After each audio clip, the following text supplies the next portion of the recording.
Bismillahirrahmanirrahim. Assalamualaikum warahmatullahi wabarakatuh. Selamat siang dan salam sehat buat kita semua. Yang terhormat Ibu dosen, Ibu Agung Putu Suari, dan juga rekan-rekan mahasiswa Universitas Terbuka yang dirahmati Allah Subhanahu wa taala. Puji syukur kita panjatkan kehadiran Allah Subhanahu wa taala karena atas berkat rahmat dan karunia-Nya sehingga kita dapat tentunya berpresentase dalam suatu tema, yaitu penanganan COVID-19 di Indonesia. Baik Bapak Ibu dan juga rekan-rekan mahasiswa Universitas Terbuka yang dirahmati Allah Subhanahu wa taala. Sebelumnya perkenalkan, nama saya Rubiansa. Saya berasal dari Universitas UPBJJ Pangkal Pinang. Pada kesempatan presentasi kali ini saya akan menjelaskan tentang pengertian COVID-19, dampak bahayanya dan cara pencegahan COVID-19 tersebut. Bapak Ibu dosen dan juga rekan-rekan mahasiswa Universitas Terbuka yang saya hormati, seperti yang kita ketahui bersama, COVID-19 adalah infeksi coronavirus, merupakan penyakit yang disebabkan oleh virus corona dan juga menimbulkan gejala utama berupa gangguan pernapasan. Penyakit ini menjadi sorotan dunia karena kemunculannya di akhir tahun 2019 di Wuhan, China. Kali kemunculannya pertama kali membuat virus corona ini sangat-sangat menakutkan, karena virus corona ini sudah menewaskan ribuan bahkan puluh ribuan manusia di dunia. Pertama kali masuk ke Indonesia pada awal tahun 2020. Tentunya sangat-sangat menakutkan bagi masyarakat Indonesia. Adapun penyebab virus corona yaitu virus single standard RNA yang berasal dari kelompok virus pirid yang dinamakan virus corona karena permukaannya yang berbentuk seperti mahkota atau crown atau corona. Virus corona umumnya ditemukan pada hewan seperti unta, ular, dan hewan ternak, kucing, dan kelelawar di Wuhan, China. Manusia dapat tertular virus apabila terdapat riwayat kontak dengan hewan tersebut. Misalnya pada peternak atau pedagang di pasar hewan. Namun, adanya ledakan kasus jumlah yang sangat tinggi di Wuhan, China menunjukkan bahwa virus corona dapat ditularkan dari manusia ke manusia. Virus bisa ditularkan lewat droplet, yaitu partikel cairan yang berukuran sangat kecil atau mikro dan biasanya keluar pada bentuk seperti kita batuk, bersin, dan juga flu tentunya. Apabila droplet tersebut terhirup atau mengenai lapisan kornea mata, seseorang berisiko untuk tertular penyakit tersebut. Bapak Ibu dosen dan juga rekan-rekan mahasiswa Universitas Terbuka, virus corona dapat menimbulkan beragam gejala pada pengidapnya. Ciri-ciri yang paling umum yang dapat sering kita temui di masyarakat pada umumnya yaitu demam tinggi, melebihi 38 ketinggian suhu badan, batuk, kelelahan, dan hilangnya indera penciuman dan perasa. Adapun ciri-ciri yang jarang dialami seperti diare, sakit kepala, dan juga menggigil, Bapak Ibu. Gejala-gejala ini umumnya muncul dalam 2 hari sampai 15 hari setelah penderita terpapar virus corona.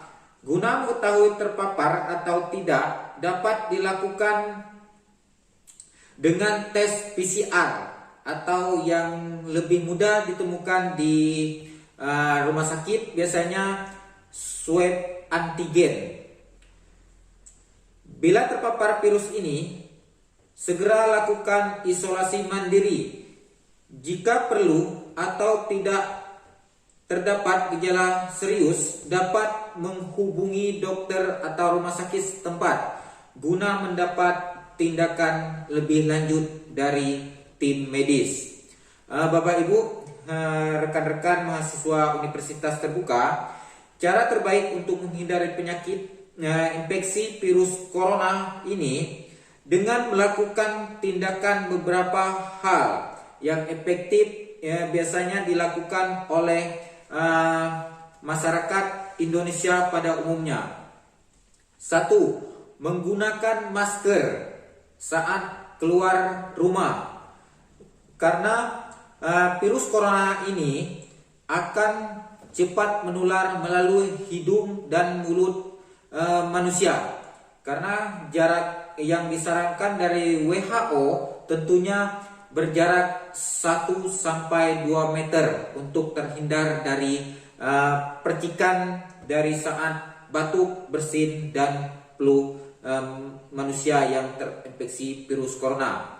2. Rutin mencuci tangan menggunakan sabun dan air mengalir setidaknya 20 detik. Karena virus corona, dengan kita sering-sering mencuci tangan, tentunya akan hilang begitu saja. Karena tempelan di tangan kita akan hilang dengan cara mencuci tangan dengan sabun dan air mengalir. 3. Apabila tidak memungkinkan atau tidak tersedia air yang mengalir, tentunya Bapak Ibu, rekan-rekan mahasiswa universitas dan juga masyarakat pada umumnya bisa menggunakan sanitizer karena lebih praktis saat kita berkepergian. Dapat menggunakan sanitizer dengan kemasan botol kecil seperti ini, dengan aseptik gel antiseptik pembersih tangan.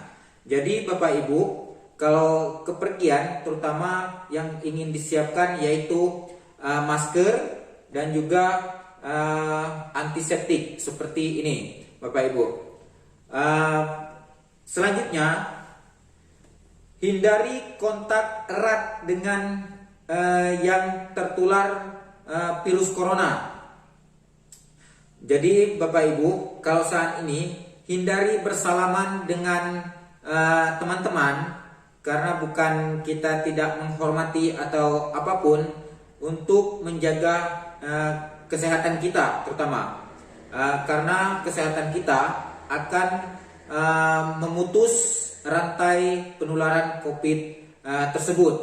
Karena dengan kita menjaga protokol kesehatan, menjaga diri, tentunya akan menjaga orang-orang terdekat kita, orang-orang tersayang kita, untuk agar tidak tertular COVID-19.